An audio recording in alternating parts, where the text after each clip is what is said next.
रामायण का स्रोत क्या है? कहीं वाल्मीकि रामायण से तो इसका संबंध नहीं। तो क्या वाल्मीकि राम और रामायण राम में कुछ समानता है या फिर जमीन आसमान का अंतर? रामायण अगर सत्य है तो इसके सारे के सारे प्रमाण भारत में अयोध्या में मिलने चाहिए।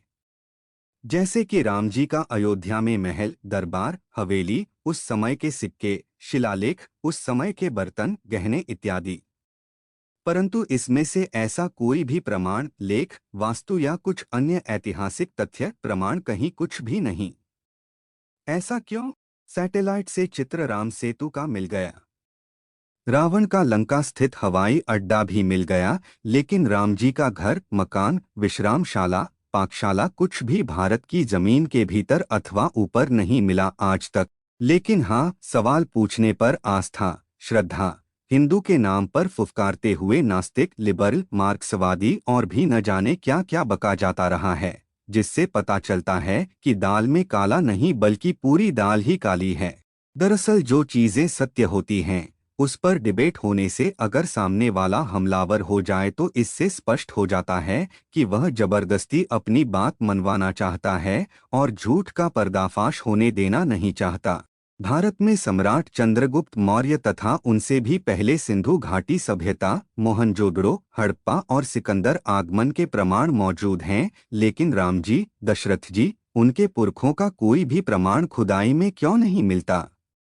ये सवाल बनता है। पूछने पर कोहराम, दंगा-फसाद, आरोप, धमकियां और तमाम प्रताड़नाएं देने की बात होने लगती है। ये विभत्स है। यूरोप में ईसा मसीह हुए थे, प्रमाण है।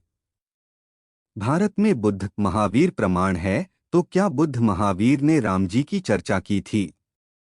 बुद्ध जो कि भारत ही नहीं बल्कि एशिया खंड की एक अपूर्व हस्ती और हस्ताक्षर हैं, क्या वे राम जी के दुश्मन थे? क्या उनकी प्रभु रामचंद्र जी में आस्था नहीं थी? क्या वे ईश्वरवादी, सत्य के पक्षधर नहीं थे? क्या बुद्ध से पहले श्री राम नहीं थे? बहुत से सवाल उठते हैं, उत्तर नहीं है।